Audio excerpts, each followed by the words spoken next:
Today's at-home Peter Pan activity is based on Peter Pan himself, or herself if you go to the stage.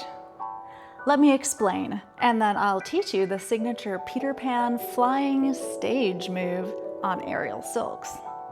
And if you're an aerialist, feel free to look in the description and skip straight to the tutorial. But don't worry if you're not planning on doing this aerial move. I think you'll find this interesting anyway. If you're new to the Peter Pan at-home adventure series, please visit the intro video here, and then come back by finding this video in your history lineup. As with all early Disney films, Peter Pan was not actually written by Disney.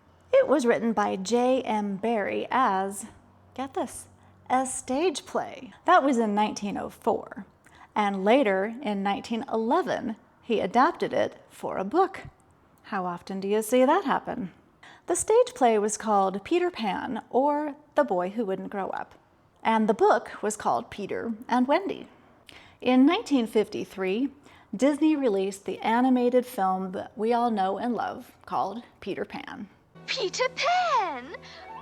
Oh, Peter! And just a year later, in 1954, Broadway debuted their version of Barrie's story called Peter Pan the Musical, which is where we're headed with today's activity. If you went to see Peter Pan on stage, even all the way back to 1904, Peter Pan was almost always played by a woman. And when it got to Broadway, and they had the technology to fly an actor on the stage in the 1950s, Mary Martin created such an iconic move while flying as Peter Pan that we still use that particular movement today. And it looks like this.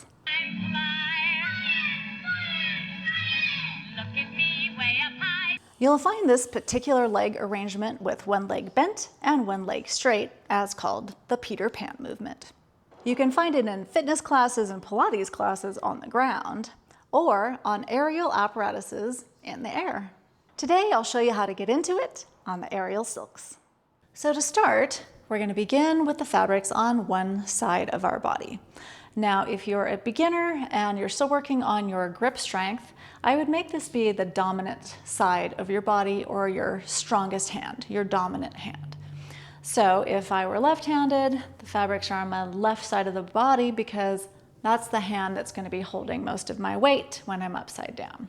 So you choose. If you're an established aerialist, pick your side. So fabrics on one side of the body. This is the inside side and the outside side. You're going to take your inside hand and hold both fabrics. The outside hand is going to hold below. Now, I'm going to talk this through without showing you while I'm inverted, but you're going to invert and hook your inside leg above your hand. And then you're going to let go with your outside hand. So when you're hanging, the fabrics will be hanging down below you. Instead of trying to grab the fabrics behind your back, I want you to take your eye gaze down to the floor with your hand and look at the fabrics. From here, grab the fabrics and make them tight. And this is the important part. We're going to wrap our outside leg, the free leg, 3 times. That'll make sure that we have enough friction on our leg that we don't need any sort of foot lock or holding on to keep us in the air. Now, just note that if you're doing this from the ground, you're not going to be high enough to do the Peter Pan hang without kneeling on the ground. But this will give you a good opportunity to practice. If you're an established aerialist, climb up twice, and that should give you enough space. So we're going to look down, grab our fabrics, and then we're going to wrap our free leg 3 times. Now, to do this properly, you want to make sure you're bringing your knee toward your armpit, and then we're going to take the fabric over the knee and thread it through. So we're never letting go of the fabrics with our hand. We're just threading our knee and our foot. Take some more slack and thread. That's twice. Let's do it one more time. Through and thread. So your knee is moving and your arm is moving. So from here, while you have your leg hooked and your leg wrapped, you can hang and let go and do a Gemini pose, or whatever they call it at your studio.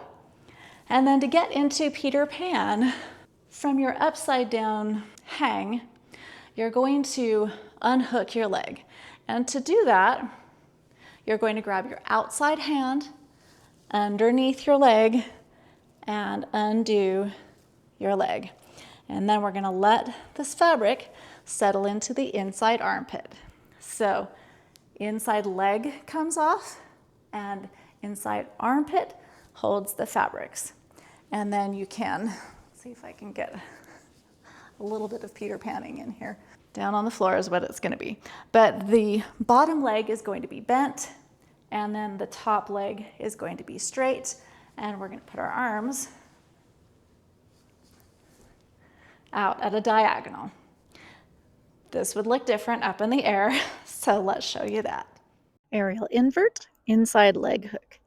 Outside hand releases and wraps the outside leg 3 times. Hang down in Gemini for a beautiful pose. Then sit up. Outside hand releases the inside leg, and the inside armpit holds the pole. And then... And here's another good Peter Pan pose if you want one. Why, it's Peter Pan. I hope you had fun learning about the history of the Peter Pan pose and how to do it at home or in your studio. Stay tuned for more Peter Pan at-home adventures. Make sure to subscribe to be notified of future videos in this series, and check out the playlist to find any you may have missed. Thanks for hanging out with me, and we'll see you in the next adventure.